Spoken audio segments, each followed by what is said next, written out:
আনন্দমঠ রুদ্রবাহন পূজা কমিটির হরপার্বতী পূজা ময়না ব্লকের গজিনা গ্রাম পঞ্চায়েত এলাকায় গজিনা পেটোয়া মোড়ে হরপার্বতী পূজার শুভ সূচনা হলো। পরিচালনায় আনন্দমঠ রুদ্রবাহন পূজা কমিটি। আজ সকাল 10টায় বর্ণাঢ্য শোভাযাত্রা সহকারে ঘটোত্তোলন হয়। শোভাযাত্রাটি গজিনা পেটোয়া মোড় এলাকা থেকে শুরু হয় এবং বিভিন্ন এলাকা পরিক্রমণ করার পর শ্রী শ্রী হরপার্বতী জিউয়ের মন্দির পর্যন্ত আসে। শোভাযাত্রায় 100টি খোল করতাল, রনপা কার্টুন, শতাধিক কচিকাচার উপস্থিতি দেখার জন্য বহু মানুষ উপস্থিত হন। জানা গেছে আগামী কয়েকদিন ব্যাপী নানা ধরনের অনুষ্ঠান অনুষ্ঠিত হবে। এই প্রসঙ্গে পুজো কমিটির সভাপতি চন্দন মণ্ডল কি জানিয়েছেন শোনাবো আপনাদের।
আপনারা জানেন যে আমাদের দীর্ঘ প্রতীক্ষার অবসান ঘটছে।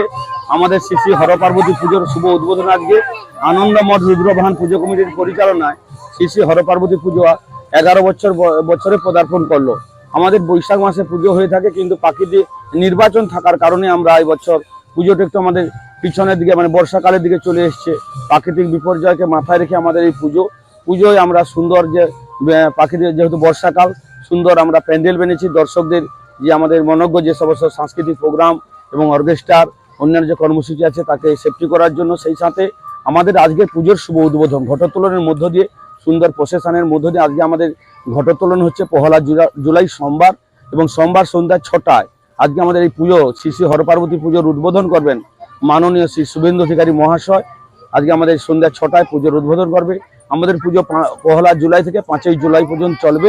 আমাদের সুন্দর মণ্ডপ, সুন্দর মূর্তি, লাইটিং ব্যবস্থা, এখানে বহু মানুষ এই পুজোতে অংশগ্রহণ করে। সবাইকে এই পুজোতে সহযোগিতা করার জন্য আহ্বান জানাচ্ছি এবং সবাই যেন এই পুজোতে অংশগ্রহণ করে সহযোগিতা করে সেই আশা রাখছি। সবাইকে ভগবানের কাছে প্রার্থনা করি সবাই যেন ভালো থাকে, সুস্থ থাকে। চন্দন মণ্ডল, আমি এই পুজো কমিটির হরপার্বতী পুজো কমিটি রুদ্রবাহন পুজো কমিটি তার প্রেসিডেন্ট চন্দন মণ্ডল।